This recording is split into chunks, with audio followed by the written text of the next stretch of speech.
Psychology کا انحصار ہے، سائیکالوجی ان تین چیزوں کے اوپر ہی ڈپینڈ ہے۔ تو ایک ایک کر کر ہم سمجھنے کی کوشش کریں گے۔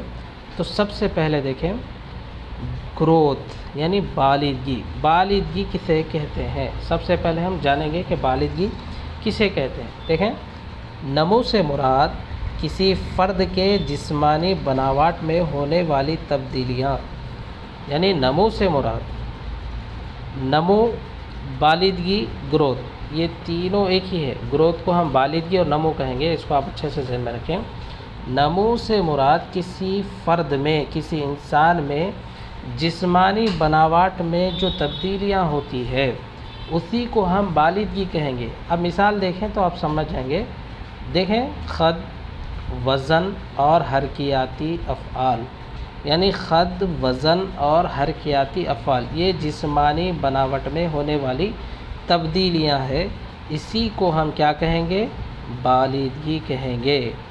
اس کے بعد دیکھیں، نمو کی راست طور پر پیمائش کی جا سکتی ہے، یعنی نمو کی راست طور پر پیمائش کر سکتے، جیسا دیکھیں قد ہے، اس کو ہم پیمائش کر سکتے، وزن ہے، اس کو ہم کیجیز کے ذریعے تول سکتے ہیں، اور حرکیاتی افعال کی پیمائش بھی کر سکتے ہیں۔ اس کے بعد دیکھیں، یہ ایک مقداری تبدیلی ہے، چینج ان کوالٹیٹی، یعنی یہ ایک مقدار میں ہوتا ہے۔ دیکھیے، جو چیز مقدار میں ہوتی ہے اس کو بآسانی سے ناپا جاتا ہے، تولا جاتا ہے۔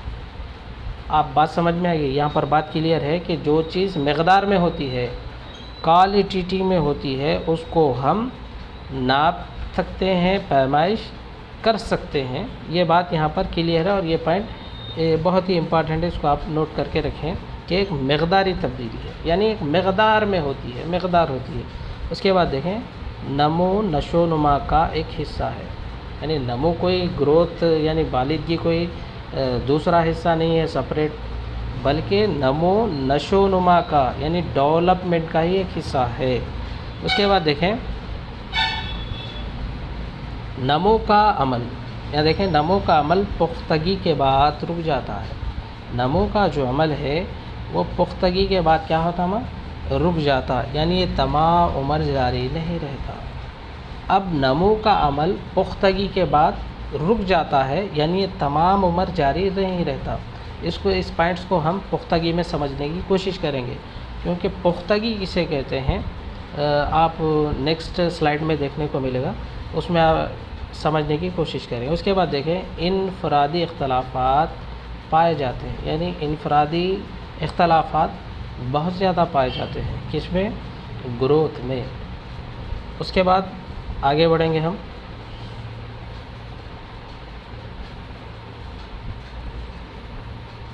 چلیے، اب ہم نے جانا تھا کہ گروتھ کسے کہتے ہیں، اب ہم جانیں گے نشو و نما۔ نشو و نما کیا چیز ہے؟ دیکھیں، نشو و نما سے مراد فرد کے جسمانی تبدیلیوں کے ساتھ ساتھ اس کے صفات، رجحانات، صلاحیتوں اور رویوں میں ہونے والی تبدیلی، یعنی نشو و نما سے مراد فرد کے جسمانی تبدیلیاں، یعنی ہم گروتھ میں دیکھیں کہ کسی فرد میں جو جسمانی تبدیلیاں ہوتی ہے اس کو ہم کیا بول رہے ہیں؟ گروتھ بول رہے ہیں۔ لیکن یہاں پر کیا ہے؟ نشو و نما سے مراد کسی فرد کے جسمانی تبدیلیاں کے ساتھ ساتھ اس کے اندر جو تبدیلیاں ہو رہی ہیں، مثال کے طور پر صفات، رجحانات، صلاحیت اور رویے میں جو تبدیلیاں واقع ہو رہی، اسی کو ہم نشو و نما کہتے ہیں۔ اس کو آپ اچھے سے ذہن نشین کر لیں۔ اس کے بعد دیکھیں، اس کی پیمائش مشاہدے کے ذریعے کی جاتی ہے، یعنی اس کی پیمائش نہیں کر سکتے، یعنی اس کے اندر صفات کتنی ہیں، رجحانات، صلاحیت کتنی ہے، ہم اس کا اندازہ لگا سکتے ہیں، مشاہدہ کر سکتے ہیں، لیکن اس کو پیمائش نہیں کر سکتے کہ اتنا ہی ہے، بلکہ اندازہ لگا سکتے ہیں، قدر تعین کر سکتے ہیں۔ اس کے بعد دیکھیں، یہ ایک معیاری تبدیلی ہے، چینج ان کوالٹیٹی۔ وہاں پر کوانٹٹی، یعنی کوانٹٹی کس کو بولے وہاں پر؟ کوانٹٹی اسے کہا جاتا ہے، یعنی مقدار میں جو چیز ہے اس کو ناپا جا سکتا ہے، یعنی ایک چیز کی کوئی مقدار ہے تو اس کو ہم ناپ سکتے، یا پھر تول سکتے یا پھر پیمائش کر سکتے، لیکن یہاں یہ ایک معیاری تبدیلی ہے، معیاری تبدیلی چینج ان کوالٹیٹی، یعنی یہ کوالٹیٹی چینجز ہے، یہ ایک معیاری تبدیلی ہے، یا یہ عمل پیدائش سے لے کر موت تک جاری رہتا ہے۔ نشو و نما کا جو عمل ہے پیدائش سے لے کر موت تک جاری رہنے والا عمل ہے، لیکن وہاں پر ہم نے دیکھا کہ گروتھ میں دیکھا کہ گروتھ کا جو عمل ہے کب رک رہا تھا، وہاں پختگی کے بعد، میچورٹی کے بعد وہاں پر یعنی گروتھ کا عمل رک جاتا ہے، لیکن ڈیولپمنٹ کا جو عمل ہے یہ عمل پیدائش سے لے کر کب تک، موت تک جاری رہتا ہے، یعنی جیسا ہی بچہ پیدا ہوا اس کا ڈیولپمنٹ شروع ہو جاتا ہے، اور یہ عمل مسلسل موت تک، یعنی انا للہ و انا الیہ راجعون بولے تک میں اس کا عمل یعنی نشو و نما جاری رہتا ہے۔ تو چلیے آگے ہم پختگی کیا ہے جاننے کی کوشش کریں گے۔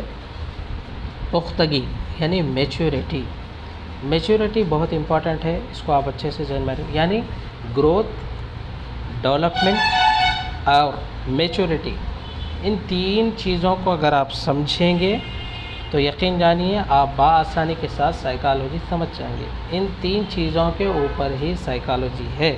ہم نے پہلے ہی کہا کہ سائیکالوجی کی جو جان ہے، جان کسے کہتے ہیں آپ اچھے سے جانتے ہیں، باشعور ہیں۔ جان دیکھیں، پختگی گروتھ، ڈیولپمنٹ اینڈ میچورٹی، ان تینوں کا مجموعہ سائیکالوجی کی جان کہلاتا ہے۔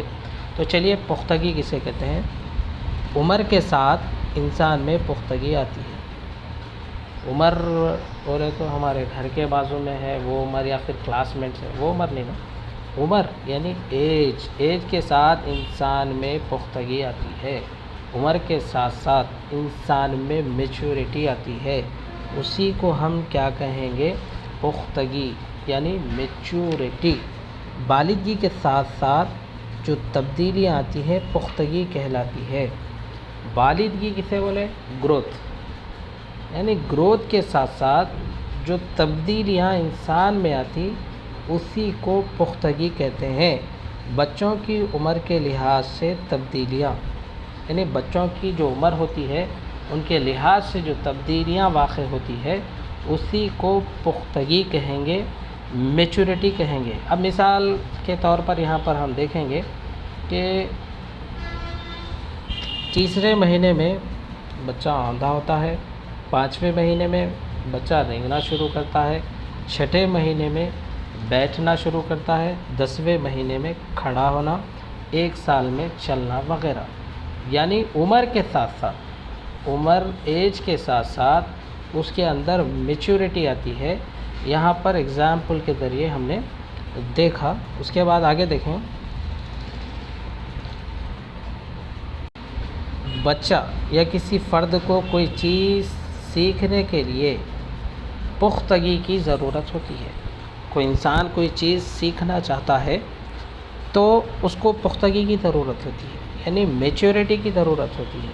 اگر کوئی انسان کے اندر میچورٹی نہیں ہے، پختگی نہیں ہے، وہ اگر کوئی چیز سیکھنا چاہ رہا ہے، یعنی زبردستی بھی آپ مثال کے طور پر 5th کلاس کا بچہ ہے یا پھر 3rd کلاس کا بچہ ہے، یعنی اس کے اندر پختگی نہیں ہے، میچورٹی نہیں ہے، اگر آپ اس کو 10 کلاس کا سلیبس سمجھائیں گے تو وہ سمجھ پائے گا؟ بالکل نہیں سمجھ پائے گا۔ یعنی جب تک اس بچے میں پختگی نہیں آئے گی، اور پختگی کب آئے گی؟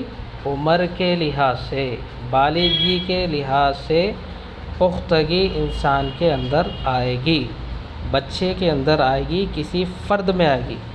بچہ کسی فرد کوئی چیز سیکھنا چاہتے ہیں تو اس کے لیے میچورٹی درکار ہوتی ہے۔ میچورٹی یہ ایک قدرتی عمل ہے، یعنی یہ قدرتی عمل ہے۔ چلیے اس کے بعد آگے بڑھیں گے۔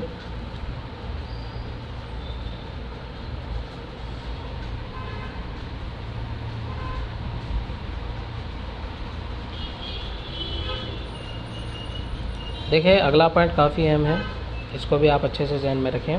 جس طریقے سے ہم ڈیولپمنٹ کی پیمائش نہیں کر سکتے اسی طریقے سے ہم میچورٹی کی بھی پیمائش نہیں کر سکتے. ڈیولپمنٹ کی پیمائش نہیں کر سکتے, اس کی وجہ کیا ہے؟ کوالٹیٹیو یعنی معیاری تبدیلی ہے. ڈیولپمنٹ معیاری تبدیلی رہنے کی وجہ سے ہم اس کی پیمائش نہیں کر سک رہے. یہاں پر بھی جس طریقے سے ہم ڈیولپمنٹ کی پیمائش نہیں کر سکتے اسی طریقے سے ہم میچورٹی کی بھی پیمائش نہیں کر سکتے. صرف اندازہ لگا سکتے ہیں, اندازہ لگایا جا سکتا ہے. اس کو بھی آپ اچھے سے ذہن میں رکھیں. اس کے بعد دیکھیں میچورٹی بھی ڈیولپمنٹ کی طرح معیاری تبدیلی ہے. ڈیولپمنٹ کی طرح میچورٹی بھی کیا ہے؟ معیاری تبدیلی ہے. اس کے بعد دیکھیں میچورٹی کا جو تعلق ہے وہ جو ہے توارث سے ہوتا ہے. اب توارث کیا ہے اس کو ہم اگلے سلائیڈ میں جاننے کی کوشش کریں گے. ہیریڈیٹی یعنی یہاں پر بھی نارملی میں آپ کو ایکسپلین کروں گا, یعنی ماں باپ کے جنس کے ذریعے جو ان کے لڑکا ہے لڑکی ہے ان میں جو تبدیلیاں ہوتی ہیں وہ تبدیلیاں بچوں میں بھی دیکھنے کو ملتی ہے. اسی کو ہم توارث کہیں گے, ہیریڈیٹی کہیں گے. یعنی ماں باپ کی جو خصوصیات ہوتی ہیں وہ لڑکا لڑکی میں بھی دیکھنے کو ملتے ہیں, اسی کو ہیریڈیٹی کہیں گے. یہاں پر دیکھیں میچورٹی کا تعلق قدرتی ہوتا ہے. میچورٹی کا جو تعلق ہے وہ قدرتی ہوتا ہے. لرننگ کے لیے میچورٹی کا ہونا ضروری ہے. یعنی کوئی انسان کوئی چیز سیکھنا چاہتا, کوئی بچہ کوئی چیز سیکھنا چاہتا تو اس کے لیے میچورٹی کا ہونا ضروری ہے. جیسا کہ مثال کے طور پر جیسے ہی بچہ پیدا ہو گیا, 1 سال کا ہو گیا سمجھیے, اس کو ڈائریکٹ اسکول میں لے کے جا کر جوائن نہیں کرتے. اس کی وجہ کیا ہے؟ بچہ چل سک رہا لیکن پھر بھی اس کو لے کے 2 سال کا ہو گیا چل سک رہا لیکن پھر بھی لے کے جا کر اسکول میں داخلہ ایڈمیشن نہیں کروا سکتے. کیوں؟ کہ اس کے اندر اتنی میچورٹی یعنی سیکھنے کی صلاحیت نہیں ہے. یہاں پر ہم نے دیکھا لرننگ کے لیے میچورٹی کا ہونا ضروری ہے. تو چلیے آگے بڑھیں گے.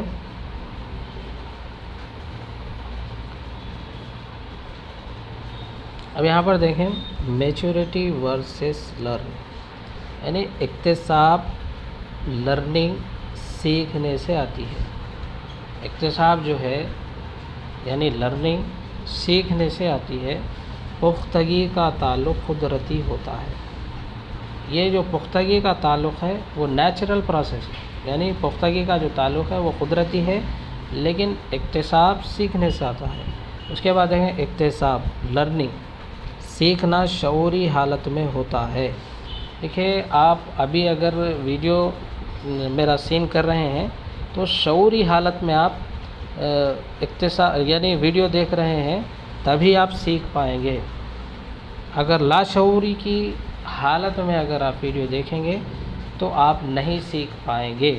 یعنی اکتساب جو ہے شعوری حالت میں ہوتا ہے, لاشعوری حالت میں نہیں ہوتا. اس کے بعد دیکھیں پختگی لاشعوری حالت میں ہوتی ہے. یعنی پختگی جو ہے وہ لاشعوری حالت میں ہوتی ہے. یعنی بچہ جو ہے 3 مہینے میں آندھا ہونا ہے, یعنی اس کو شعور نہیں رہتا لیکن پختگی آتی ہے. شعور نہیں رہنے کے باوجود بھی بچے کے اندر پختگی آ جاتی ہے. یعنی لاشعوری کی حالت میں پختگی آتی ہے لیکن سیکھنے کے لیے شعوری حالت ضروری ہے. اس کے بعد دیکھیں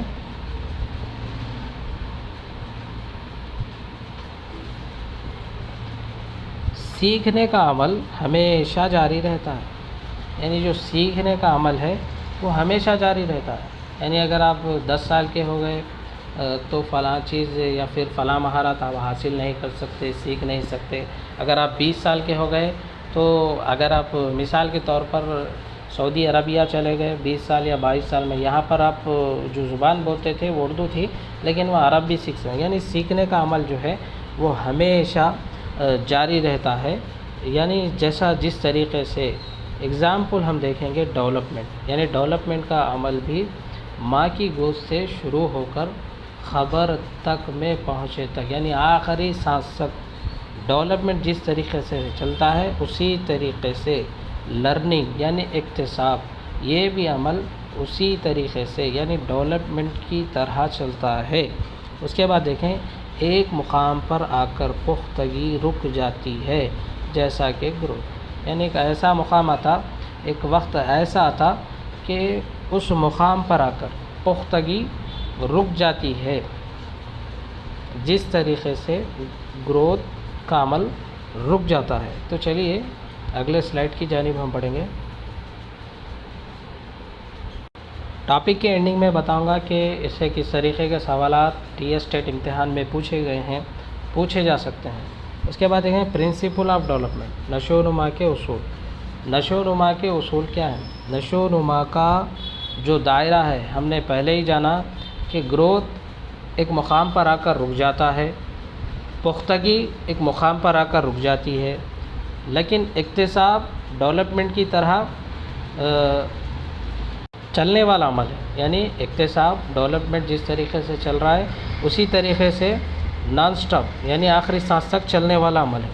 اب دیکھیں ہم نے جانا کہ ڈیولپمنٹ رکنے والا عمل ہے ہی نہیں، تو اب ظاہر سی بات ہے کہ اب ڈیولپمنٹ کا جو عمل ہے پہلی سانس سے آخری سانس تک چلنے والا عمل ہے، تو ظاہر سی بات ہے کہ اب ہمیں ٹاپکس رہنے دیجئے، سائیکالوجی کی جو آگے کی اسٹڈی ہے وہ نشو و نما کے اوپر ہی رہے گی۔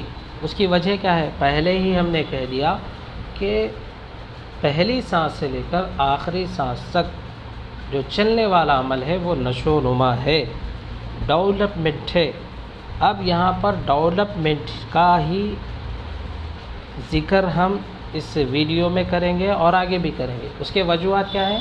ڈیولپمنٹ کا جو دائرہ ہے وہ بہت بڑا ہے، گروتھ کا دائرہ چھوٹا تھا، یعنی ایک کوانٹٹی میں تھا، اس کو ہم میجر کر سک رہے، ناپ سک رہے، تول سک رہے، لیکن ڈیولپمنٹ کا جو دائرہ ہے وہ بہت بڑا ہے، تو ظاہر سی بات ہے جو بڑا دائرہ ہوتا ہے اس کو ہم زیادہ جاننے کی کوشش کرنا ہے، اور سائیکالوجی میں بھی نشو و نما کا ہی زیادہ ذکر کیا گیا ہے۔ اس کے وجوہات کیا ہیں؟ اس کا دائرہ بڑا ہے جس کی ہم پیمائش نہیں کر سک رہے، بلکہ ہم مشاہدہ یعنی مشاہدے کے ذریعے اندازہ لگا سک رہے کہ بھائی یہ چیز اتنی ہو سکتی۔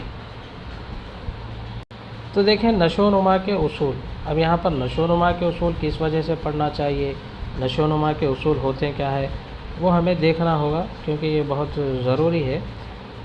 دیکھیں نشو و نما کے اصول کیا کیا ہیں۔ نشو و نما کے اصول، نشو و نما کا جو دائرہ ہے بالغی کے دائرے سے کافی بڑا ہے اور یہ مسلسل چلنے والا ہے، تو اس کے چند اصول ہوتے ہیں۔ دیکھیے مثال کے طور پر جو ہمارا بھارت ملک ہے، جس ملک میں ہم رہتے ہیں، جس ملک سے محبت کرتے ہیں، جس ملک کے نغمے ہم گاتے ہیں، اس ملک کو چلانے کے لیے کس کی ضرورت پڑتی ہے؟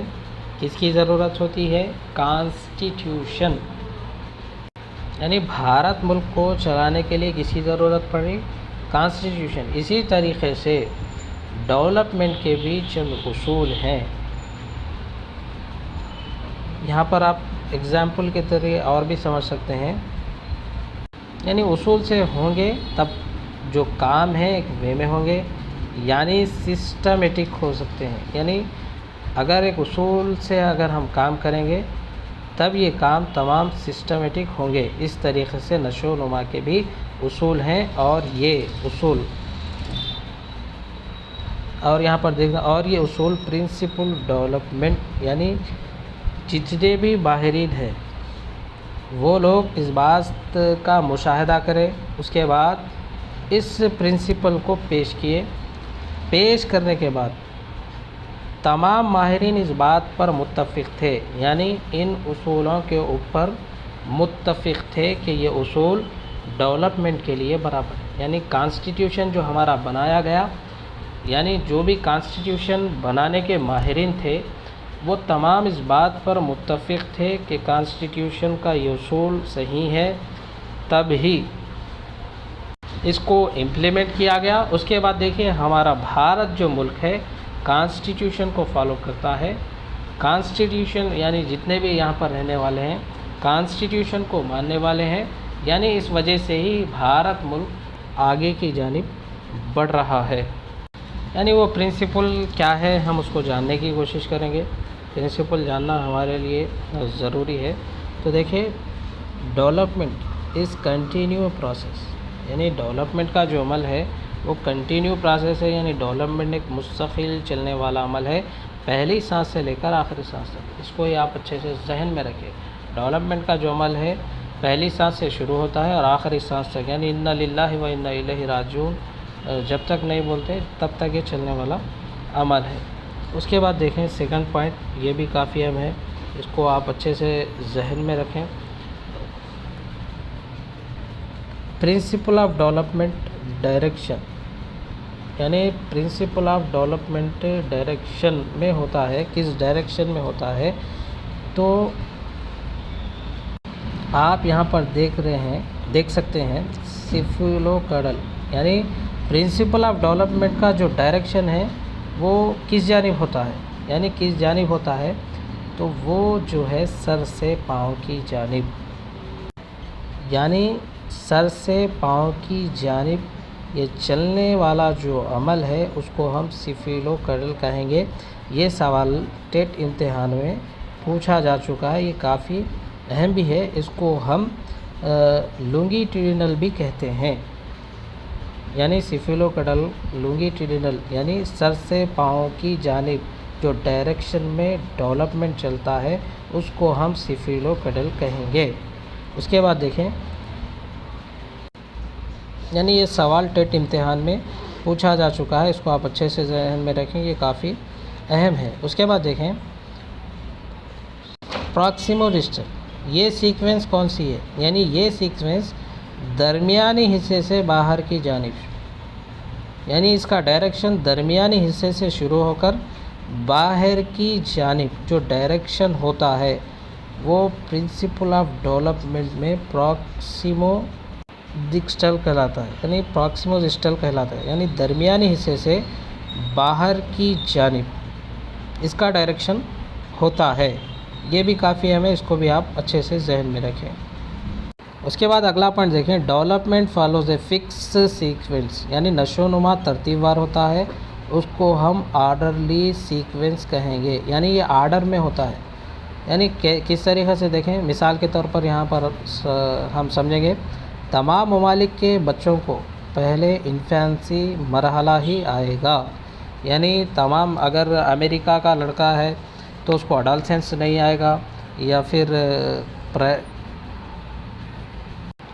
پھر ضعیفی حالت میں، یعنی ڈائریکٹ پیدا ہوتے ہی ضعیفی حالت میں نہیں جائے گا، بلکہ یہ فکس سیکوینس ہے. نشو و نما جو ہے ترتیب وار ہوتا ہے. مثال کے طور پر بچہ سب سے پہلے، یہاں پر آپ دیکھ سکتے ہیں، بچہ سب سے پہلے رینگتا ہے، بیٹھتا ہے، چلتا ہے، دوڑتا ہے، یعنی یہ سیکوینس میں کام ہو رہا ہے، ایک ترتیب میں کام ہو رہا ہے. بچہ پہلے کیا کر رہا؟ رینگتا، اس کے بعد کیا کرتا؟ بیٹھتا، اس کے بعد چلتا، اس کے بعد دوڑتا، اور یہ فکسڈ سیکوینس ہے، اس کو آپ اچھے سے ذہن میں رکھیں. تو چلیے اگلے پوائنٹ کی جانب ہم بڑھیں گے. دیکھیے ابھی ہم نے جانا کہ پرنسپل ڈیولپمنٹ میں سب سے پہلے اس بات کو سیکھا کہ ڈیولپمنٹ جو ہے نشو و نما ایک مستقل چلنے والا عمل ہے، یعنی پہلی سانس سے لے کر آخری سانس تک. دوسرا جو پرنسپل ہے اس کا ڈائریکشن ہم نے جانا کہ سر سے پاؤں کی جو جانب بڑھتا ہے اس کو سیفلوکیڈل کہیں گے، اور درمیانی حصے سے باہر کی جانب جو ڈائریکشن رہے گا پراکسیمو ڈسٹل سیکوینس، یعنی درمیانی حصے سے باہر کی جانب جانے والا ڈائریکشن. اس کے بعد ہم نے جانا کہ نشو و نما ترتیب وار ہوتا ہے، یعنی نشو و نما آرڈرلی سیکوینس ہوتا ہے، یعنی تمام ممالک کے بچے ہیں ان کو پہلے انفینسی اسٹیج ہی آئے گا، دوسرا اسٹیج نہیں آتا. اس کے بعد ہم جانیں گے، یعنی پرنسپل آف ڈیولپمنٹ کا جو چوتھا پوائنٹ ہے، نشو و نما ایک انفرادی عمل ہے. اب آپ یہاں پر سوچیں گے کہ اس سے پہلے بولے کہ یہ فکسڈ پرابلم ہے، یعنی فکسڈ سیکوینس ہے. اب یہاں پر یہ بات کہی جا رہی ہے کہ نشو و نما ایک انفرادی عمل ہے.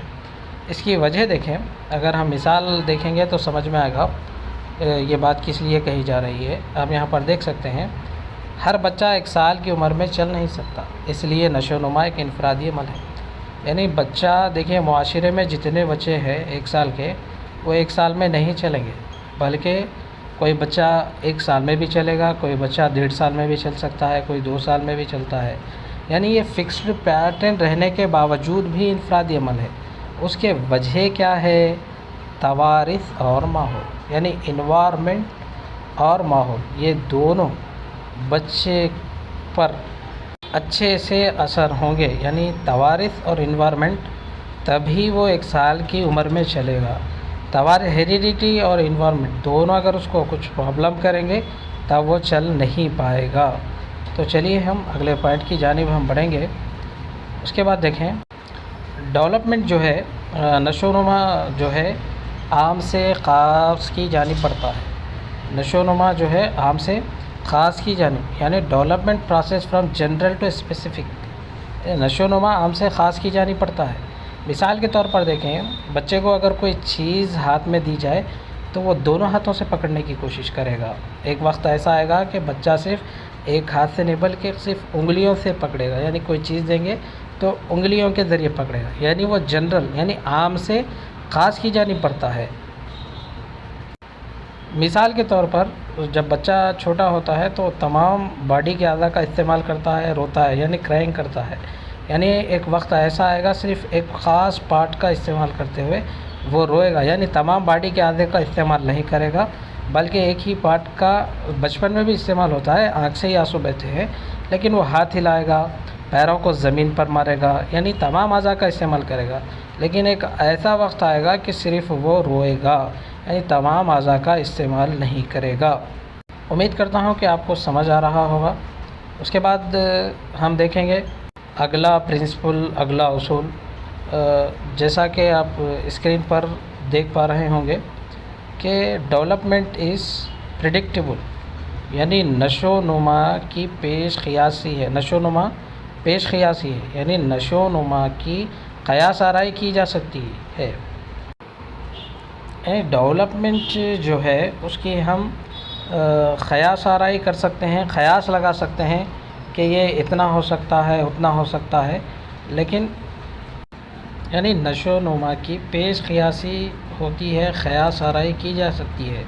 مثال کے طور پر دیکھیں، جب کوئی بچہ اچھا پڑھتا ہے کوئی سبجیکٹ میں، مثال کے طور پر بایو سائنس میں، تو ٹیچر یہ کہتا ہے، اس کلاس کا ٹیچر جو بھی سبجیکٹ ٹیچر، کہ یہ ڈاکٹر بن پائے گا، یا پھر کوئی اور اس کے اندر دوسری اسکل ہوتی ہے، تو وہاں پر یہ قیاس کیا جا سکتا ہے کہ یہ بچہ فلاں بن سکتا ہے، یعنی فلاں مہارت اس کے اندر ہے، یہ فلاں مقام حاصل کر سکتا ہے۔ یعنی یہاں پر صرف قیاس آرائی کی جا سکتی ہے۔ اس کے بعد دیکھیں، نشو و نما کا انحصار توارث اور ماحول پر ہوتا ہے۔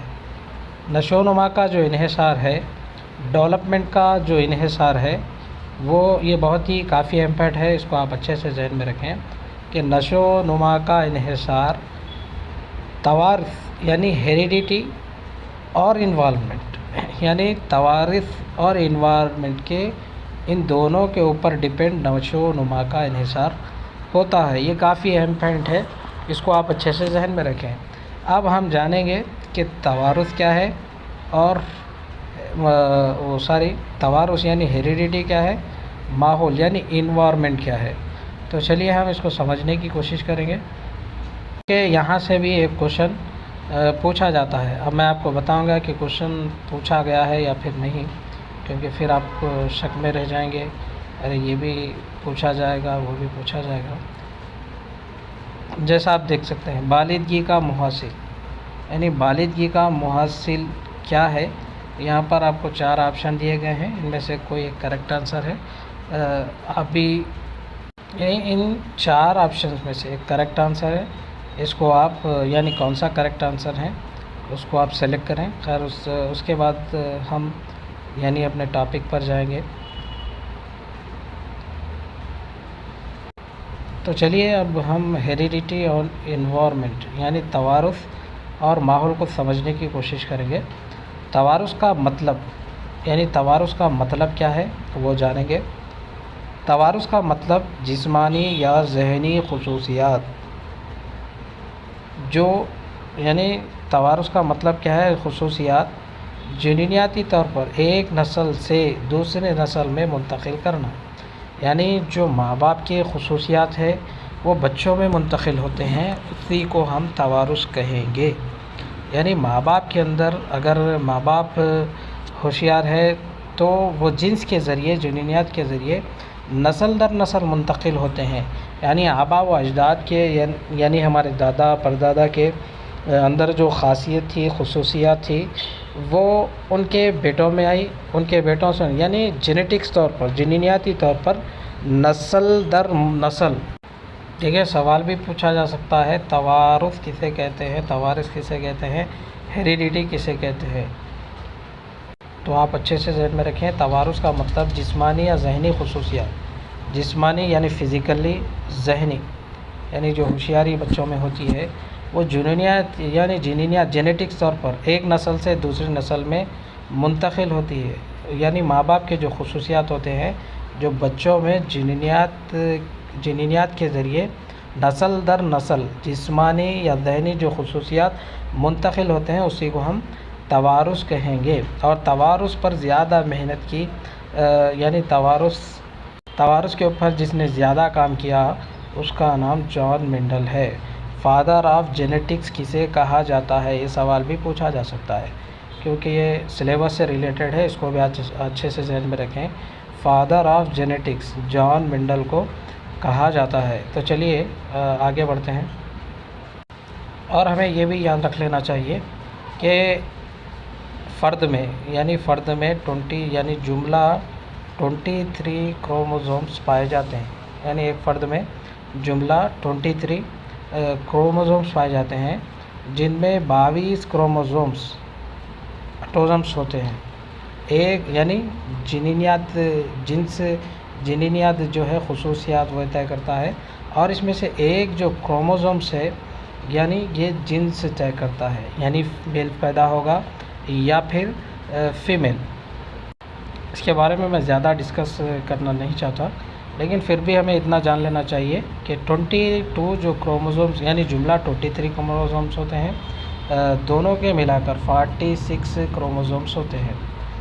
23 کروموزومز فرد میں پائے جاتے ہیں، اور 22 جو کروموزومز ہوتے ہیں وہ آٹوزومز ہوتے ہیں، اور ایک جو کروموزومز ہے وہ جنس تیار کرتا ہے۔ اور ایک بات یہاں پر یاد رکھنا ضروری ہے، یعنی یہاں پر اتنی چیزیں اس لیے سکھائی جا رہی ہے کہ یہ توارث سے ہی ریلیٹڈ ہے، یعنی انسان یہ جو توارث ہے یعنی ماں باپ کے اندر جو خصوصیات ہے وہ بچے میں کس طرح آ رہی ہے اسی سے ریلیٹڈ ہے۔ تو یہ کروموزومز جو ہیں 23 کروموزوم، اس میں 22 کروموزوم آٹوزومز ہوتے ہیں اور ایک جنس طے کرتا ہے۔ اس کے بعد دیکھیں کہ اب یہاں پر جو جنس طے ہو رہا ہے وہ کیسے طے ہوتا ہے، یہاں پر سمجھنے کی کوشش کریں گے۔ یہ رہا میل اور یہ رہا فیمیل، یعنی میل کی جانب سے ایکس کروموزومز اور فیمیل کی جانب سے بھی ایکس کروموزومز، یعنی یہ 2 کروموزومز جب ملتے ہیں تو لڑکی پیدا ہوتی ہے۔ یعنی فیمیل کے پاس تو طے ہے کہ ایکس ہی کروموزومز ہے، میل کے پاس میں ایکس وائی کروموزومز ہوتا ہے، اور یہاں پر وائی کروموزومز اور یہاں پر ایکس کروموزومز ملتا ہے، تب یہاں پر یعنی جو رزلٹ آئے گا وہ لڑکا پیدا ہوگا۔ یعنی اس کے بارے میں زیادہ ڈسکس کرنا نہیں چاہتا، اس کے بعد ہم آگے بڑھنے کی کوشش کریں گے۔ تو چلیے آگے بڑھتے ہیں۔ اس کے بعد آپ اس بات کو بھی یاد رکھیں کہ ماں باپ کے بیضے اور باپ کے نر زواجے، یعنی ماں باپ کے ماں کے بیضے اور باپ کے زواجے یعنی اسپرم کے باہم ملنے سے زائگوٹ تیار ہوتا ہے، یعنی جفتہ تیار ہوتا ہے، زائگوٹ جسے ہم کہتے ہیں۔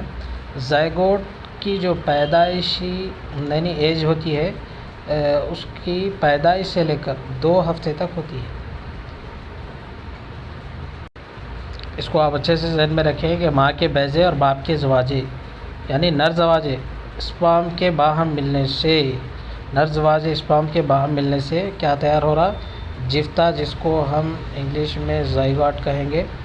اور جو ٹوینس پیدا ہوتے ہیں، یعنی جو بچے پیدا ہوتے ہیں، وہ دو قسم کے ہوتے ہیں. یعنی کون سے ہم جاننے کی کوشش کریں گے. تو سب سے پہلے یہاں پر دیکھیں آئیڈینٹیکل ٹوینس. یعنی آئیڈینٹیکل ٹوینس کسے کہتے ہیں؟ دیکھنے میں یکساں نظر آتے ہیں، یعنی ایک دوسرے کے مشابہ ہوتے ہیں، اور یہ لڑکا یعنی دونوں کے دونوں لڑکے ہی ہوتے ہیں. آئیڈینٹیکل ٹوینس یعنی یہ دیکھنے میں سیم. یعنی پہلے آپ ایک چھوٹے بھائی کو دیکھ لیں، پھر اور ایک 2 یا 3 گھنٹے کے بعد یا پھر اس کے بعد میں پھر اس کے بڑے بھائی کو دیکھ لیں. یعنی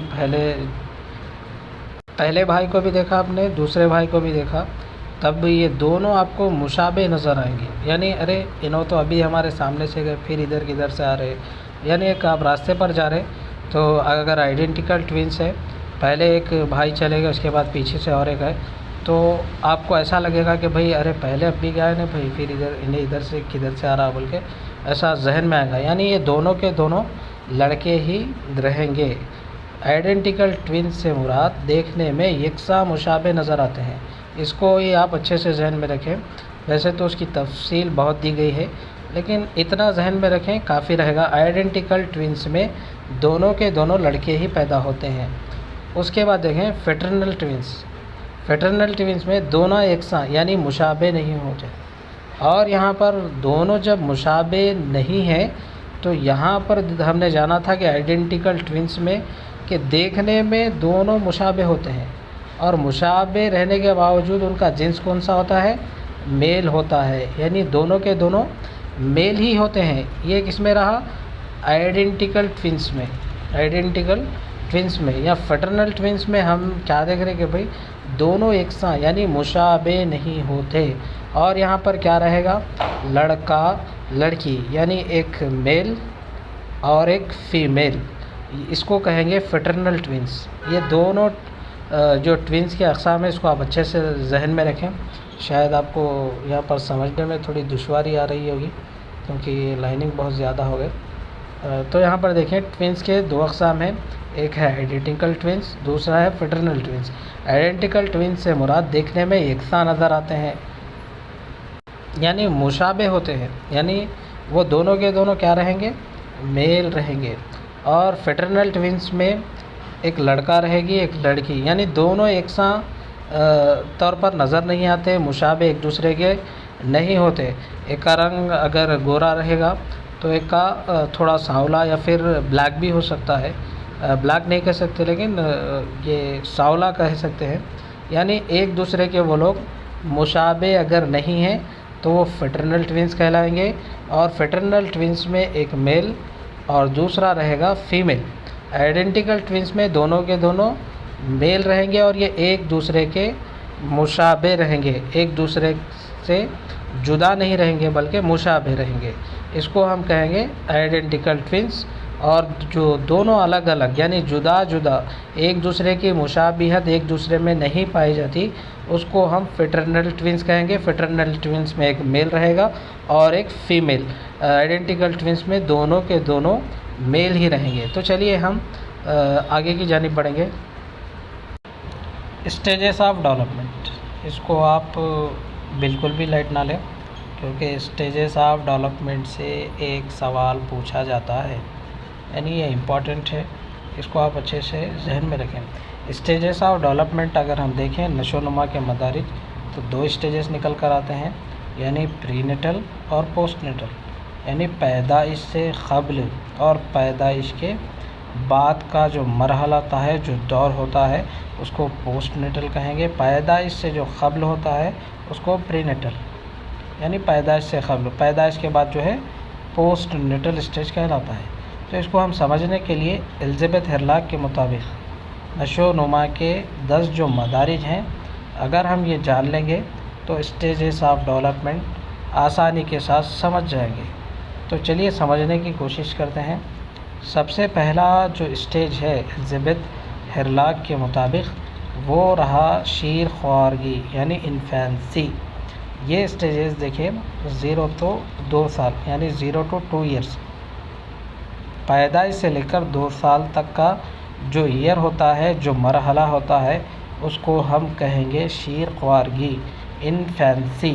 تو انفینسی اسٹیج میں طبعی نشو و نما اور سماجی نشو و نما، ذہنی نشو و نما کس طریقے سے ہوتی ہے جانیں گے۔ نشو و نما کا جو عمل ہے تیز ہوتا ہے، یعنی 0 to 2 ایئرس میں نشو و نما کا جو عمل ہوتا ہے وہ تیز ہو جاتا ہے، یعنی تیز ہونا شروع ہوتا ہے۔ اور دیکھیں دودھ کے دانت نکل آتے ہیں، یعنی دودھ کے دانت طبعی نشو و نما میں دیکھ رہے 0 to 2 ایئرس انفینسی اسٹیج میں سب سے پہلے طبعی نشو و نما میں نشو و نما کا عمل اس میں تیز ہوتا ہے۔ دوسرا دودھ کے دانت نکل آتے ہیں، اور تیسرا ہے جو دماغ کا وزن جو ہوتا ہے زیادہ بڑھ جاتا ہے، یعنی دماغ کا وزن جو ہے وہ زیادہ بڑھ جاتا ہے۔ اور اس کے ساتھ ساتھ بچے کا وزن پیدائش کے وقت 7 پاؤنڈ ہوتا ہے، یعنی پیدائش کے وقت بچے کا جو وزن ہے 7 پاؤنڈ ہوتا ہے۔ قد جو ہے 19 انچ تا 20 انچ ہوتا ہے۔ سر کا حصہ جسم کے مقابلے میں 1/4 حصہ ہوتا ہے، یعنی جب بچہ کو یہ پیدا ہو رہا تو سب سے جو اعلیٰ اس کا پارٹس بڑا رہے گا جسم کا تو وہ رہے گا سر۔ تو چلیے اب ہم دیکھیں گے ذہنی نشو و نما۔ ذہنی نشو و نما میں دیکھیں یعنی بچہ 2 ماہ میں آواز پر سر گھماتا ہے، کوئی چیز کو پکڑنے کے لیے کہے یعنی پکڑنے دیا جائے اس کو تو دونوں ہاتھوں کا استعمال کرتا ہے، اور 6 ماہ میں پیار اور غصے میں فرق کو محسوس کرتا ہے، یعنی آپ اس سے پیار سے بات کریں یا پھر غصے کی حالت میں بات کریں وہ اس فرق کو محسوس کرتا ہے۔ 2 سال کے آخر تک یعنی 2 سال کا جو مرحلہ ہوتا ہے انفینسی اسٹیج یعنی 0 to 2 ایئر، سال کے آخر تک میں وہ کھیل کودنے کے اور کپڑے پہننے کے قابل ہو جاتا ہے۔ اگر ہم سماجی نشو و نما دیکھیں یعنی انفینسی اسٹیج میں تو 3 ماہ میں ہی ماں کو پہچانتا ہے، 2 سال تک تنہا کھیلنا پسند کرتا ہے، اور 2 سال کے آخر تک میں بڑوں کا ہاتھ بٹاتا ہے۔ یہ رہے سماجی نشو و نما۔ اس کے ساتھ ساتھ آپ کو یہ بھی یاد رکھنا ہے کہ سماجی برتاؤ خاکے میں پہلا جو مہینہ ہوتا ہے انسانی آوازوں اور دیگر شوروں کے درمیان فرق نہیں کر سکتا۔ دوسرے مہینے میں یعنی دوسرا مہینہ جو ہوتا ہے اس میں انسانی آوازوں کی شناخت کر سکتا ہے اور آدمیوں کو دیکھ کر مسکراتا ہے۔ دوسرے مہینے میں ہی انسانی آوازوں کی شناخت کر سکتا ہے اور آدمیوں کو دیکھ کر مسکراتا بھی ہے، اور تیسرے مہینے میں اپنے ماں کی بھی شناخت کرتا ہے، یعنی ماں کی شناخت کرتا ہے۔ ماں اگر اس کے سامنے ہے تو خوش ہوتا ہے، ماں یعنی اس سے دور ہو رہی ہے تو وہ یعنی ماں کے غائب ہونے کا اس کو احساس ہوتا ہے، وہ ناخوش ہوتا ہے۔ اور چوتھے مہینے کی بات کریں تو لوگوں کو اپنی طرف راغب کرنے کے لیے خوشی کا بھی اظہار کرتا ہے اور لوگوں کی موجودگی میں خوش بھی ہوتا ہے۔ 5ویں مہینے میں مسکراہٹ اور ڈانٹ پر مختلف رد و عمل ظاہر کرتا ہے اور پیار بھری اور غصے والی آواز کے درمیان فرق کرتا ہے، یعنی پیار سے بولا گیا یا پھر غصے کی حالت میں بولا گیا، اس میں دونوں میں فرق محسوس کرتا ہے۔ اور یعنی 6 مہینے میں اجنبی لوگوں کو دیکھ کر ڈر کا اظہار کرتا ہے، یعنی اجنبی جو لوگ ہوتے ہیں 6 مہینے میں اجنبی لوگوں کو دیکھ کر ڈر کا اظہار کرتا ہے، اور اگر اس کے گھر میں ہی رہ رہے ہیں وہ پہلے سے ہی دیکھ رہا ہے ان کو دیکھ کر وہ مسکراتا ہے۔ اور 7ویں مہینے میں یا کہیں 8ویں مہینے میں باتیں جو ہوتی ہیں اور چھوٹے عمل، حرکت اور اشارے جو ہوتے ہیں وہ دوسروں کو دیکھ کر کرنے کی کوشش کرتا ہے۔ 10ویں 12ویں مہینے کے اندر وہ اپنے خیال یا عکس امیج سے کھیلتا ہے، یہاں تک کہ وہ بوسہ بھی لیتا ہے۔ 12ویں مہینے کی اگر ہم بات کریں یا پھر 12ویں مہینے کو 1 سال بھی کہہ سکتے ہیں، نونو یا گزارش کی دوسری شکلوں کے رد و عمل سے باز آ جاتا ہے۔ 2 سال پر بالغ لوگوں کے ساتھ ان کی روزمرہ مشغولیات میں تعاون کرتا ہے اور خاندان کا ایک حرکیاتی رکن بن جاتا ہے۔ یعنی یہ تمام چیزیں کس میں پیش آ رہی ہے؟ شیر خوارگی یعنی انفینسی سٹیج میں پیش آتی ہے۔ تو چلیے اگلے یعنی آگے بڑھتے ہیں، لیکن اس سے پہلے یہاں پر یہ بھی دیکھیں کہ جذباتی نشو و نما 2 سال کی عمر تک جذبات کی بالغی مکمل ہو جاتی ہے، اور اگر لسانی نشو و نما کی بات کریں تو اپنے خیالات کا اظہار کرنے کے لیے سب سے پہلے وہ رونے کا طریقہ اختیار کرتا ہے۔ یعنی اسے کچھ بولنا ہے، اپنے خیالات کا اظہار کرنا ہے تو سب سے پہلے رونے کا طریقہ اختیار کرتا ہے۔ اس کے بعد دیکھیے بیبی ہوڈ یعنی 2 تا 3 سال، اس دور میں بچوں کو بیماری زیادہ آتی ہے۔ یعنی بیبی ہوڈ اس دور میں بچوں کو بیماری زیادہ آتی ہے، یعنی یہ بیماریوں میں مبتلا ہوتے رہتے ہیں۔ اب اس کے بعد دوسرے پوائنٹ کو دیکھیں، بیبی ہوڈ دور کو کرٹیکل اسٹیج کا دور بھی کہتے ہیں۔ یہ سوال پوچھا جا چکا ہے، اس کو آپ اچھے سے ذہن میں رکھیں۔ بیبی ہوڈ کا جو دور ہوتا ہے وہ کون سا دور کہلاتا ہے؟ تو کرٹیکل اسٹیج کہتے ہیں۔ یعنی اس دور میں بچے کو زیادہ بیماری آتی ہے، بچہ بیماریوں میں زیادہ مبتلا ہوتا ہے۔ تیسرا پوائنٹ ہے دیکھیں، اس دور میں بالغی اور نشو و نما تیزی سے ہوتی ہے۔ یعنی بیبی ہوڈ دور میں کرٹیکل اسٹیج بھی کہا جا رہا ہے، لیکن بالغی گروتھ اور ڈیولپمنٹ تیزی سے ہوتا ہے۔ سوال یہ بھی پوچھا جا سکتا ہے وہ کون سا اسٹیج ہے جس اسٹیج میں بالغی اور نشو و نما تیزی سے ہوتے ہیں؟ تو وہ اسٹیج کا نام کیا رہے گا؟ بیبی ہوڈ یعنی بچپن۔ اس کے بعد دیکھیں 2 تا 3 سال، یہاں پر دیکھ سکتے ہیں 2 تا 3 سال کی عمر میں انڈیپینڈنٹ یعنی گروپ یعنی متوازی کھیل جیسے کہ پیرالل پلے کھیلتا ہے، یعنی کھلونوں کے ذریعے بھی کھیلتا ہے، دوسرے بچوں کے ساتھ بھی وہ کھیل کھیلتا ہے۔ اور آخری پوائنٹ اس اسٹیج سے یہ رہا کہ بچے اس مرحلے میں سالیڈیٹری پلے کھیل کھیلتے ہیں، یعنی کھلونے کے ذریعے کھیلتے ہیں۔ دیکھیے 2 سے 3 سال کے جو بچے ہوتے ہیں وہ آپ ان کا مشاہدہ کر سکتے ہیں، دیکھ سکتے ہیں کہ وہ لڑکے اور لڑکیاں کھلونوں سے کھیلتے ہیں، اس کو سالیڈیٹری پلے کہتے ہیں۔ یہ اسٹیج یعنی یہ بھی سوال پوچھا جا سکتا ہے کہ سالیڈیٹری پلے جو ہوتا ہے وہ کون سے مرحلے میں کھیلا جاتا ہے؟ تو آپ کا جواب رہے گا بیبی ہوڈ یعنی بچپن۔ تو چلیے ہم آگے بڑھتے ہیں۔ ابتدائی بچپن یعنی بچپن، ابتدائی بچپن کسے کہتے ہیں؟ یہ کتنے سال سے شروع ہو کر کتنے سال میں اختتام ہوتا ہے یہ جاننے کی کوشش کریں گے۔ ابتدائی بچپن ارلی چائلڈہڈ 3 تا 5 سال ہوتا ہے۔ اس مرحلے کو پری اسکول ایج یعنی پری پرائمری مدرسے کا دور بھی کہتے ہیں۔ یہ بھی پوائنٹ کافی اہم ہے، اس کو آپ اچھے سے ذہن میں رکھیں کہ پری پرائمری مدرسے کا دور کسے کہتے ہیں، یعنی کون سا وہ اسٹیج ہے، مرحلہ ہے کس کے؟ الزبتھ ہرلاک کے مطابق تو ارلی چائلڈہڈ یعنی 3 تا 5 سال کا جو دور ہے، ابتدائی بچپن ہے، اس مرحلے کو پری اسکول ایج یعنی پری پرائمری مدرسے کا دور بھی کہتے ہیں۔ اس کے بعد دیکھیں اس مرحلے کو اور ایک بھی بولتے، دیکھیے پری گینگ ایج، یعنی وہ کون سا مرحلہ ہے جس کو پری گینگ ایج کہتے ہیں؟ 4 آپشن اگر کوئی دے دیے جائے آپ کو، اگر وہاں پر ابتدائی بچپن نظر آئے تو آپ اس کو سلیکٹ کریں گے، کیونکہ یہ پری گینگ ایج یہاں پر پری گینگ یعنی یہاں سے بچے گینگ بنانا شروع کرتے ہیں، یعنی اس مرحلے کو پری گینگ ایج بھی کہا جاتا ہے۔ اس کو آپ اچھے سے ذہن نشین کر لیں۔ اس کے بعد آگے بڑھتے ہیں۔ اس مرحلے میں کریٹیوٹی بہت زیادہ پائی جاتی ہے۔ دیکھیے بچے کریٹیوٹی اگر دیکھیں تو بچپنے میں نئی وہ لوگ کریٹیوٹیز کرتے ہیں، آپ دیکھے ہوں گے۔ یہ پوائنٹ تو خیر پہلے سے ہی آپ جانتے ہیں، لیکن اگر نہیں جانتے تو اس کو آپ اچھے سے ذہن میں رکھیں کہ اس مرحلے میں بچوں میں کریٹیوٹی زیادہ پائی جاتی ہے۔ اس کے بعد اگر ہم دیکھیں یعنی اگلا پوائنٹ دیکھیں، یہ بھی کافی اہم ہے۔ اس مرحلے کو کریٹیوٹی ایج بھی کہا جاتا ہے۔ کریٹیوٹی ایج کون سے مرحلے کو کہا جاتا ہے؟ سوال پوچھا جا سکتا ہے۔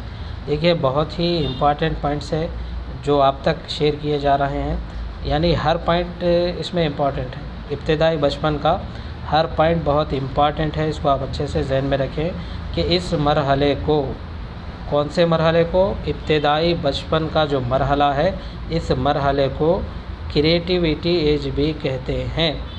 اس کو آپ ذہن نشین کر لیں، یہ بھی کافی اہم پوائنٹ ہے.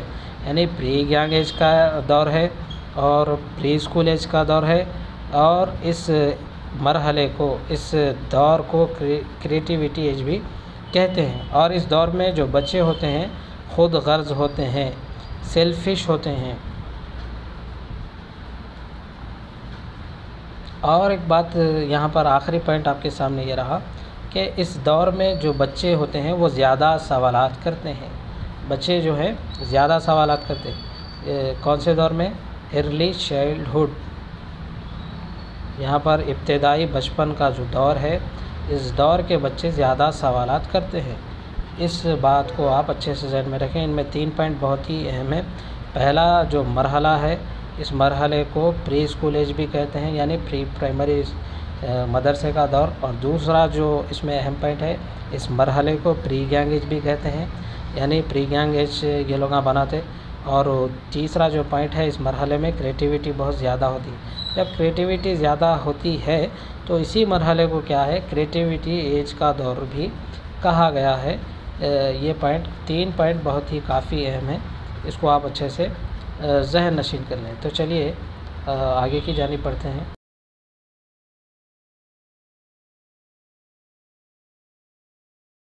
اس کے بعد جو مرحلہ ہے یہ کافی اہم ہے. آپ یہاں پر دیکھ رہے ہیں کہ انتہائی بچپن یعنی لیٹر چائلڈہڈ، یہ 6 to 10 ایئر کا جو 6 to 10 ایئر کا مرحلہ ہے، اسی کو انتہائی بچپن کہتے ہیں. اس مرحلے کو ینگ ایج بھی کہتے ہیں. پری ینگ ایج یعنی ارلی چائلڈہڈ، لیٹر چائلڈہڈ میں اس یعنی ینگ ایج کا مرحلہ کہتے ہیں. اور اس سے پہلے یہاں پر آپ جیسا کہ دیکھ رہے ہیں کہ یہ پیپر 1 والوں کے لیے یہ مرحلہ کافی اہم ہوتا ہے. اس کی وجوہات کیا ہے؟ 6 سے 10 سال کی عمر کا جو بچہ ہوتا ہے، یعنی وہ اسکول میں ایڈمیشن لے لیتا ہے. اور جو پرائمری کا ٹیچر ہے، وہ پرائمری کے ٹیچر کے لیے 6 سے 10 سال کے درمیان کے عمر کے جو لڑکے لڑکیاں ہیں، وہی لڑکے اور لڑکیاں کلاس میں دیکھنے کو ملتے ہیں. تو یہاں پر ظاہر سی بات ہے کہ یہ پیپر 1 والوں کے لیے کافی اہم ہے. اور دوسری بات یہ بتانا چاہتا ہوں کہ لیٹر چائلڈہڈ اگر آپ پڑھ لیے پیپر 1 والے تو ہم کامیاب ہو گئے، یہیں سے سوالات آتے. یعنی کچھ بھی اگر دے دیا تو خالی لیٹر چائلڈہڈ، انتہائی بچپن اگر آپ لگا دیں گے تو بالکل غلط بات ہوگی. کیونکہ آپ یہاں پر میں آپ کو ایک سوال بتاؤں گا، آپ کا وہم دور ہو جائے گا کہ بھائی خالی اپنے کو یعنی پیپر 1 والوں کے لیے سوالات صرف ایک ہی اسٹیج سے پوچھے جائیں گے. یہاں پر دیکھ سکتے ہیں، فرد میں ذاتی تصور یعنی سیلف کانسیپٹ کا فروغ اس دور سے شروع ہوتا ہے. تو بچپن سے شیرخوارگی، یعنی پہلے دیکھیں شباب، شیرخوارگی، بچپن، عنفوان شباب. تو اب یہاں پر بھی آپ خالی صرف ایک اسٹیج کا مطالعہ کر لیں، ایک اسٹیج کو اچھے سے سمجھ لیے. اب سمجھ لے کہ بھائی ہم بری الذمہ ہو گئے، یعنی تمام یہ اسٹیجز جو ہے وہ بیکار ہیں، ہمارے لیے ضروری نہیں ہے. بلکہ اگر آپ ایسا سوچ رہے تو بالکل غلط بات ہے. یہ بہت ضروری ہے، آپ اس کو بھی اچھے سے ذہن میں رکھیں. تو جیسا کہ آپ یہاں پر دیکھ رہے ہیں، پیپر 1 والوں کے لیے سوالات یہاں سے زیادہ پوچھے جا سکتے ہیں. ضروری نہیں کہ اسی اسٹیج سے سوالات پوچھے جائیں. اگر ویسا ہوتا تو سلیبس ہی نہیں دیتا، صرف اسٹیج ہی ڈکلیئر کر دیا ہوتا. تو اس کے بعد دیکھیں، ہم عمر کے بچوں کے ساتھ گیمز کھیلتے ہیں. یعنی جو ہم عمر کے بچے ہوتے ہیں ان کے ساتھ میں گیم کھیلتے ہیں. اس کے بعد اگلا پوائنٹ ہے، خود کی تعریف خود کر لیتے ہیں. یعنی خود کی تعریف خود کر لیتے ہیں. دوسروں کی تقلید کرتے ہیں. یعنی تقلید مثال کے طور پر چڑھانا، ان کو دیکھ کر ہنسنا. یعنی جیسا کہ بڑے آدمیوں کو دیکھتے ہنستے، یا پھر کوئی جا رہے ان کو دیکھ کے خالی، یعنی وہ لوگ کچھ نہیں بولتے لیکن پھر بھی ان سے لگڑ لیتے رہتے بچے. یعنی وہ کون سے ایج میں رہتا؟ 6 to 10 ایئر کے جو بچے ہیں، وہ جو دور ہے، یعنی وہ کون سا دور ہے؟ انتہائی بچپن، لیٹر چائلڈہڈ.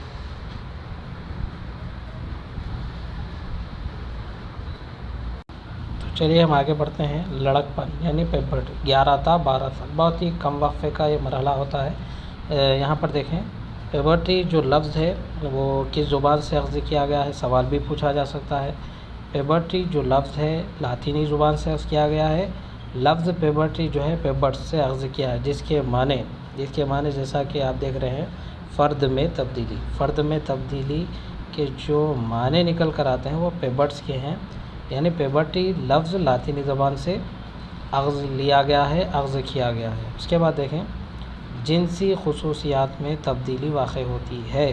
یعنی جنسی جو خصوصیات ہوتے ہیں ان میں تبدیلی واقع ہوتی ہے. اس کو آپ اچھے سے ذہن میں رکھیں.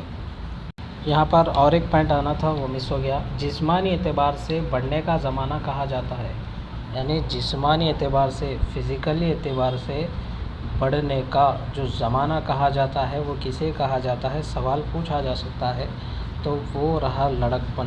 یعنی لڑک پن کے زمانے میں جسمانی اعتبار سے بہت زیادہ بڑھوتری ہوتی ہے. تو چلیے ہم اگلا مرحلہ جو ہے اس کو جاننے کی کوشش کریں گے. اب اس کے بعد دیکھیں عنفوان شباب یعنی اڈالسنس. یہ پیپر 2 والوں کے لیے کافی اہم ہے کیونکہ ایسے ہی پرائمری سطح کے لڑکے تو وہاں پر ہم نے دیکھا کہ پرائمری سطح کے جو لڑکے لڑکیاں ہیں انتہائی بچپن یعنی ارلی چائلڈہڈ میں آتے ہیں. یعنی اس سے سوالات زیادہ پیپر 1 کے لیے پوچھے جاتے ہیں. اگر پیپر 2 کی بات کریں تو عنفوان شباب یعنی اس حصے سے زیادہ سوالات پوچھے جانے کے امکانات ہیں. تو عنفوان شباب یعنی اڈالسنس جو ہے 2 حصوں میں تقسیم ہوتا ہے. ایک انتہائی عنفوان شباب اور یعنی سب سے پہلے دیکھیں ابتدائی عنفوان شباب، دوسرا ہے انتہائی عنفوان شباب. ابتدائی عنفوان شباب جو ہے 13 سے 17 سال کے درمیان کا جو وقت ہوتا ہے اس کو ابتدائی عنفوان شباب یعنی ارلی اڈالسنس کہیں گے. اور جو انتہائی عنفوان شباب کا جو دور ہے وہ 18 to 21 یعنی عنفوان شباب یعنی اڈالسنس. یہ پیپر 2 والوں کے لیے یہ جو مرحلہ ہے کافی اہم ہے. اس کے 2 حصے ہیں انتہائی، پہلے ہے ابتدائی، دوسرا ہے انتہائی. تو چلیے اس کو ہم اچھے سے جاننے کی سمجھنے کی کوشش کرتے ہیں. جیسا کہ آپ اسکرین پر دیکھ رہے ہیں ارلی اڈالسنس یعنی 13 to 17 ایئر یعنی ابتدائی عنفوان شباب. لفظ اڈالسنس لاطینی زبان کے لفظ اڈالسنس سے لیا گیا ہے جس کے معنی پختگی کے یا بڑھنے کے ہیں. اس عمر کو ٹین ایج کہتے ہیں. یعنی یہ جو مرحلہ ہے اس عمر کو ٹین ایج بھی کہتے ہیں. یعنی وہ کون سا مرحلہ ہے جس کو ٹین ایج کہتے ہیں؟ تو ارلی اڈالسنس. اور اس کے بعد دیکھیں لڑکیوں کی آواز باریک ہوتی ہے جبکہ لڑکوں کی آواز بلند اور سخت ہو جاتی ہے. کون سے مرحلے میں؟ ابتدائی عنفوان شباب کے مرحلے میں. یعنی یہ پہلا حصہ رہا. اب دوسرا یعنی انتہائی عنفوان شباب لیٹر اڈالسنس. یہاں پر دیکھیں یہ جسمانی نما کا یعنی یہ جسمانی نشو و نما کا آخری مرحلہ ہوتا ہے. اور دوسرا جو ہے ذہنی نشو و نما میں رکاوٹ پیدا ہوتی ہے. اس دور میں اکثر لڑکے اور لڑکیاں باغی ہوتے ہیں یعنی ہر بات پر لڑنا جھگڑنا. اور آخری بات یہاں پر جو یعنی آخری پوائنٹ جو لکھا گیا یہ کافی اہم ہے. اسٹالنی ہال اڈالسنس نامی کتاب لکھی. اور آپ کو اڈالسنس سے کوئی سوال ملے تو اسٹالنی ہال یہاں پر اگر کہ کس نے محنت کی زیادہ، کس نے اس پر کام کیا اڈالسنس پر، انہوں نے اڈالسنس نامی ایک کتاب بھی لکھی اور اڈالسنس پر انہوں نے کام بھی کیا. اس میں ہیٹروجینس گیم یعنی لڑکا اور لڑکی دونوں، یعنی میں آگے بولنا نہیں چاہتا، آپ اس کے بارے میں آپ اچھے سے سمجھ گئے ہوں گے.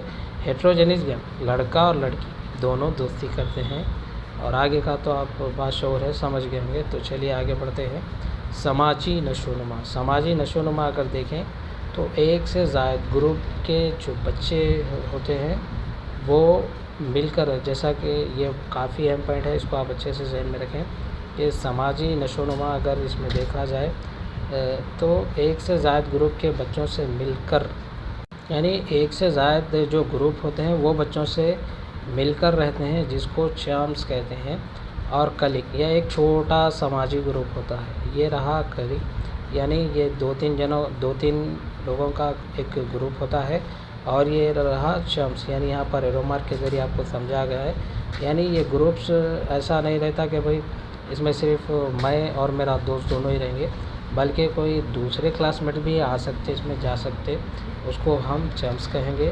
اور یعنی دونوں تینوں کا گروپ رہے گا، اس کو ہم کہیں گے کلک. تو چلیے ہم آگے سمجھنے کی کوشش کریں گے. اب اس کے بعد دیکھیں بلوغیت یعنی اڈلٹہوڈ. اس دور میں مکمل پختگی آ جاتی ہے. یہ عمر خود مختاری اور خود اعتمادی ہوتی ہے. دیکھیے اس سے ایک ریلیٹڈ سوال بھی پوچھا گیا ہے، میں انشاءاللہ آپ کو آخر میں بتاؤں گا یہاں پر ہی کلاس کے اختتام پہ. اور اس کے بعد دیکھیں جسمانی نشو و نما کی وجہ سے کچھ نہ کچھ کرنے کا رجحان پایا جاتا ہے. یعنی جسمانی نشو و نما بہتر ہونے کی وجہ سے کچھ نہ کچھ کریں گے، ایسا انسان کے اندر، فرد کے اندر رجحان پایا جاتا ہے. شریک حیات کا انتخاب کرتا ہے. شریک حیات سے مراد بیوی یا پھر کہیں وائف. اس کے بعد دیکھیں گھر کو مینیج کرتا ہے، خاندان شروع ہوتا ہے. یعنی آپ یہ اچھے سے سمجھ گئے ہوں گے. اور تقریباً اب یہاں پر جتنے بھی اہل امیدوار ہیں ان کا ایج میں سمجھتا ہوں یہی اسٹیج ہوگا، یہی مرحلہ ہوگا. اس کے بعد چلیے ہم آگے بڑھتے ہیں. درمیانی عمر مڈل ایج. جسمانی طاقتوں میں کمی واقع ہوتی ہے، یعنی اعضاء میں کمزوری پیدا ہو جاتی ہے، آدمی کمزور ہونا شروع ہو جاتا ہے.